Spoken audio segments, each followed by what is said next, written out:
Noah Whitman lived by the clock. Time was not just a tool for him, it was a weapon, a philosophy, a wall against chaos. As the CEO of Whitman Freight Systems, one of the top logistics companies on the East Coast, Noah had no tolerance for delays, no room for excuses, and certainly no patience for what he called operational fragility. In his world, every minute was $1, and every delay was a crack in the system. He hadn't built his empire by being soft. He came from nothing, an upbringing riddled with instability and missed opportunities, and he had vowed long ago never to let lateness define his life again. He arrived at the office at precisely 6:55 a.m. every morning, rain or shine. That day was no different. The sky outside was gray and dripping, the kind of relentless drizzle that clung to everything.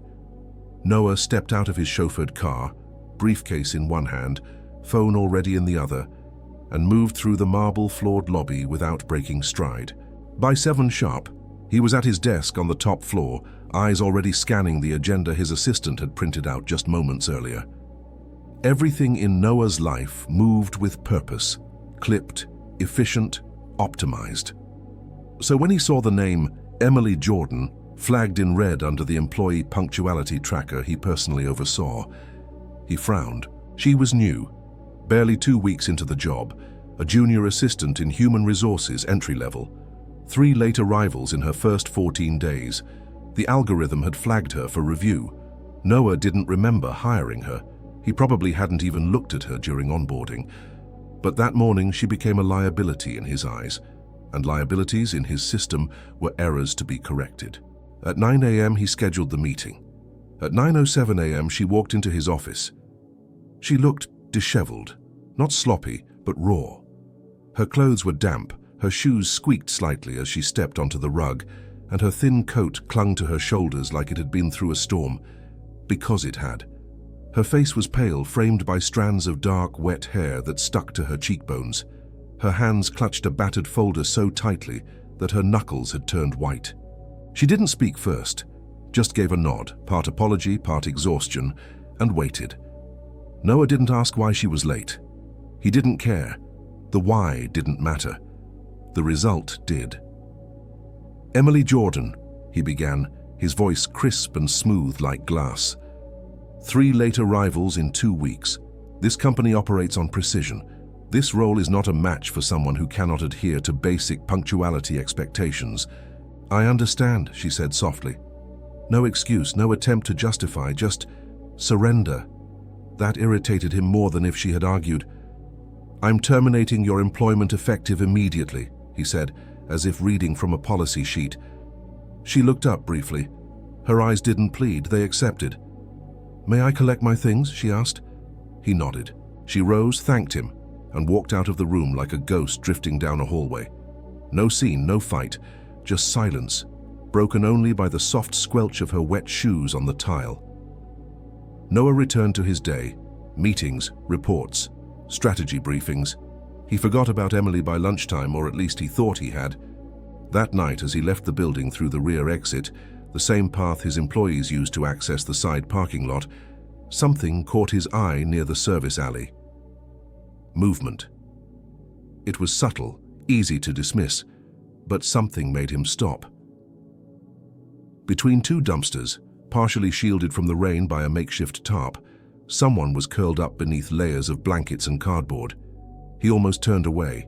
He assumed it was another vagrant, a sad but familiar sight in the city. But then the light above the emergency exit flickered on, and he saw her face. Emily. No coat, no umbrella. No dignity left in her posture. She was curled against the cold like a leaf pressed into concrete. One hand clutched a small framed photo. The other held a half-empty water bottle. Her eyes were open, not asleep, just existing. Quiet. Still. Noah froze. His brain tried to rationalize it. Maybe she was just waiting for someone. Maybe she wasn't actually homeless. Maybe... But he knew. She hadn't just been late. She had been surviving. Behind his building. Behind the empire he built on efficiency and perfection. behind his back while he measured her in minutes and policies. He stepped back slowly, heart pounding in a way he hadn't felt in years. He didn't approach her, didn't speak, didn't ask. He just stood there in the rain for a moment too long, watching the outline of someone he had reduced to a statistic. Slowly breathe in the dark. Noah didn't sleep that night. He tried to tell himself it was just stress, the usual byproduct of running a company where millions moved with every decision he made. But the truth burrowed deep, a gnawing discomfort that grew louder in the silence of his penthouse suite. The city skyline blinked in the distance, vast and glittering, but all he could see was that alley, that girl, her silence, the absence of any visible anger in her eyes. She hadn't looked at him with rage or fear or even shame. She'd looked like someone used to being unseen. By morning, Noah had gone through a mental war he didn't know how to win. Half of him wanted to bury what he'd seen. It wasn't his responsibility. She wasn't his employee anymore, and there were shelters, programs, systems in place for people like her, weren't there? That's what society said. That's what he told himself when he passed tents on sidewalks or avoided eye contact with someone asking for change. There are systems. But now the failure of that system had a name: Emily Jordan. And a face that had once sat across from him, barely late, barely asking for anything. He arrived at the office earlier than usual. His assistant noticed immediately. "You're in before the alarm," she said with a nervous chuckle. He ignored her. Instead, he locked himself in his office and pulled up her HR file. It was thinner than most. Emily had only been employed for 16 days. There were no complaints, no disciplinary reports aside from the attendance flag. Her references were modest: part-time work at a diner, volunteer work at a literacy center, a 2-year gap labeled unavailable, no college degree, no listed emergency contact. He scrolled through her interview notes. A single line stood out, written in a rushed hand by the junior recruiter. "Eager to work, willing to do anything, reliable under pressure." He exhaled sharply and closed the window. Then he did something he hadn't done in years, something he had once mocked in colleagues as foolish and sentimental. He left the office in the middle of the morning without telling anyone where he was going. The alley behind the building was quiet. The rain had stopped, leaving behind damp asphalt and a sky the color of steel. The tarp was still there, weighted down at the corners by bricks and old food containers, but the shape beneath it was gone. Noah stood still for a moment, unsure of what he even expected: that she'd still be there, that she'd greet him, that he'd get the chance to fix something. He turned to leave, and then noticed something tucked between the folds of cardboard, a spiral notebook wrapped in a plastic bag. He knelt and picked it up. The first page was damp at the edges, but still legible. Tuesday, woke up early, showered at the YMCA before anyone else could, didn't eat. Again. I'll try to get something cheap at lunch. If I can just keep the job, I think I'll be okay. I'm tired, but holding on. His fingers tightened around the notebook. He flipped further. Thursday. I was late again, bus broke down, ran 3 blocks in the rain. I saw the way he looked at me, like I was already gone. He's going to fire me, I can feel it. I just need a little more time. Another page. I've applied to 7 places. Got 1 call back, nothing pays enough. This job is the best I've had in a year. I'm sleeping behind the office now, closer, safer. Maybe they'll never know. Noah sat back on his heels, breath shallow. She had been living there, literally behind his back, for days, maybe weeks. Showing up, working, smiling politely in hallways, all while carrying a weight no policy manual had space for. The notebook held more than just journal entries. Inside were carefully folded receipts, notes to herself, motivational quotes, little reminders like, "You are not invisible," and sketches of buildings she wanted to visit one day. A museum, a library, a bookstore she remembered from childhood. None of it looked like someone who had given up.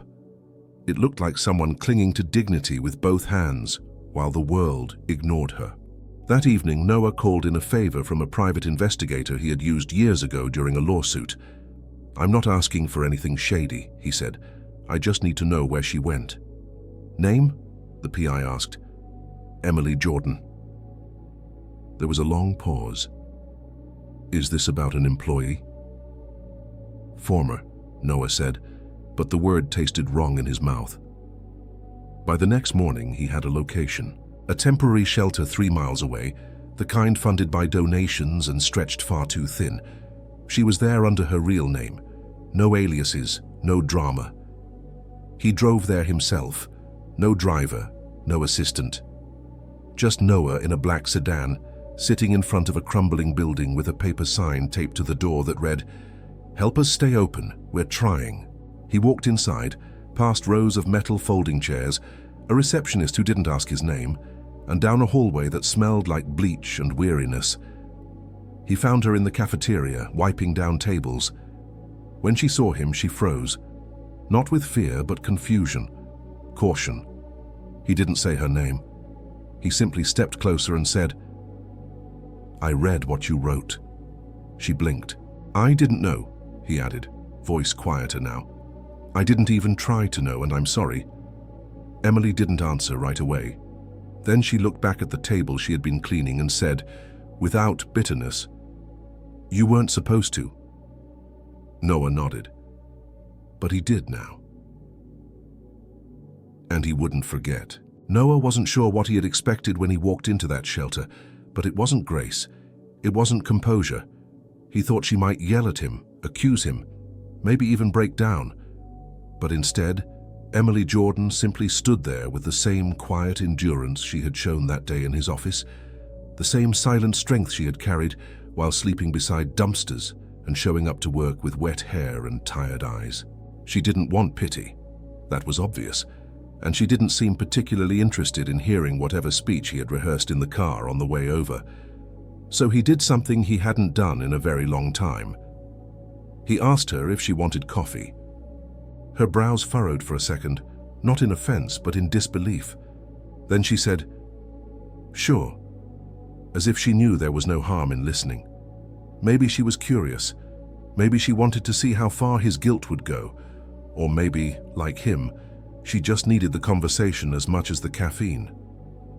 They walked in silence to the corner cafe 2 blocks down.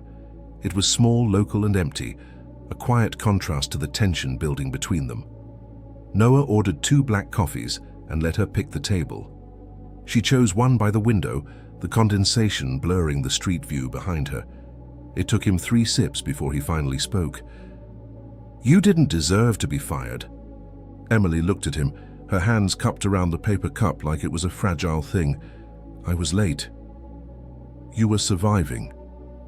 "I was late," she repeated, not bitterly, but as a statement of fact. Noah set his coffee down. "You were also walking 5 miles some mornings, skipping meals, showering at the YMCA, and still doing the work." She looked away, her fingers tightening slightly on the cup. "I didn't know," he added. She gave a short breath, not a laugh, but something close. "That's the point, Mr. Whitman. No one ever does. And by the time they do, it's usually too late." He didn't argue. He couldn't, because everything she said was true. He had built his life on the foundation of control, of eliminating unpredictability, of streamlining systems. And in doing so, he had forgotten how to see people, not their resumes, not their performance scores, but their lives. "I don't expect anything," she said after a pause. "I don't want a job back. I don't want a handout. I just want a fair shot, like everyone else." "You deserve more than a shot," he said quietly. "You deserve a platform." She raised an eyebrow, skeptical. And then Noah did something entirely out of character. He offered her a position. Not the same job, not a sympathy role. He offered her a position he created that same morning, one that didn't exist until he realized how flawed his company had become beneath the surface polish. Director of Human Equity, someone who would review policies through the lens of lived experience, not spreadsheets. Someone who could see what the system missed. Emily blinked. "Are you serious?" "I've never been more serious." She laughed then, not cruelly, but with genuine disbelief. "You fired me 2 days ago, and now you want me to be in charge of equity." He nodded. "Because I know exactly what kind of damage is done when someone like you isn't in the room." She didn't answer right away. The streetlight outside flickered on, casting pale gold through the fogged window. Finally, she said, "Let me think about it." He smiled faintly. "Take your time." And she did. Over the next week, Noah sent her a copy of the proposed position, access to temporary housing through a silent donation he made to the shelter, and a personal letter, handwritten, where he admitted, line by line, everything he had failed to see. Emily didn't respond at first, but 3 days later, she walked back into the building she had once slept behind, not through the side alley, but through the front doors. She wore clean clothes, her hair pulled back, her eyes steady. The receptionist didn't recognize her, neither did most of the staff, but Noah did. He stood from the conference table as she entered the boardroom. "You're late," he said playfully. She smirked. "Traffic." Everyone laughed, even Noah. And just like that, Emily Jordan took her seat at the table, not as a forgotten name in a report, not as someone surviving between deadlines, but as someone who would change the very culture of a company built to overlook people like her. In the months that followed, Emily's influence reshaped the foundation of Whitman Freight Systems. She implemented training that focused not just on workplace efficiency, but on empathy. She restructured the attendance policy to include emergency support mechanisms, access to transportation stipends, and mental health outreach. She created a fund for employees in crisis, anonymous, no questions asked. She hosted weekly forums where voices that had been silenced could finally speak. And she listened to every story, because she knew what it felt like to be late for something and have the door close forever. Noah, for his part, changed too. He stepped back, not completely, but enough to let others lead, enough to start seeing again. He read more, traveled differently, donated quietly. But most of all, he learned to wait before judging, because sometimes being 7 minutes late isn't a sign of disrespect. It's a sign that someone is trying harder than the rest of us will ever understand. The press didn't pay attention at first. Emily's new role wasn't a headline. It wasn't flashy, and it didn't come with a launch party or PR stunt. The story wasn't about a woman climbing the corporate ladder. It was about someone who had once lived in the alley behind a logistics firm, now leading it towards something it had never dared to measure: humanity. But word eventually got out. Not because Emily told anyone, because people started talking about the change. A warehouse manager who had struggled with depression received his first paid leave in a decade and returned to work without shame. A single mother in accounting who had been arriving late to care for her newborn found a new schedule approved within hours. A night shift driver whose brother had overdosed was flown out to his funeral with no red tape, no HR games. It wasn't about giving special treatment. It was about recognizing that people, even the most disciplined, high-functioning, deadline-driven people, were still people. And sometimes, life didn't run on time. One journalist picked up on it, a mid-tier online publication that focused on corporate culture evolutions. She requested an interview with Noah Whitman. He declined, but he forwarded the request to Emily. She agreed hesitantly. The article ran with the title, "The Company That Let a Homeless Woman Lead the Change," a title Emily hated, but didn't fight. She knew the clickbait game. The story told the truth, though, even if it packaged her in the usual narrative arc: struggle, triumph, redemption. But what caught Emily off guard were the emails that came afterward. Hundreds. From strangers, from former colleagues, from people who had once seen her working silently at the front desk, never asking, never complaining. Some apologized. Others told her about their own battles with housing, illness, invisible struggles. But one stood out. It was from a woman named Sandra in upstate New York. The message was short. "My daughter worked with you at the diner.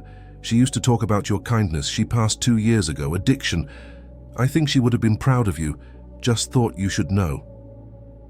Emily stared at the screen for a long time. She remembered Sandra's daughter. Her name was Lily. She had been funny, chaotic, loud, and soft in the way broken people sometimes are. Emily had given her rides home sometimes, bought her lunch when tips were low. They hadn't spoken in years. And now, she never would again.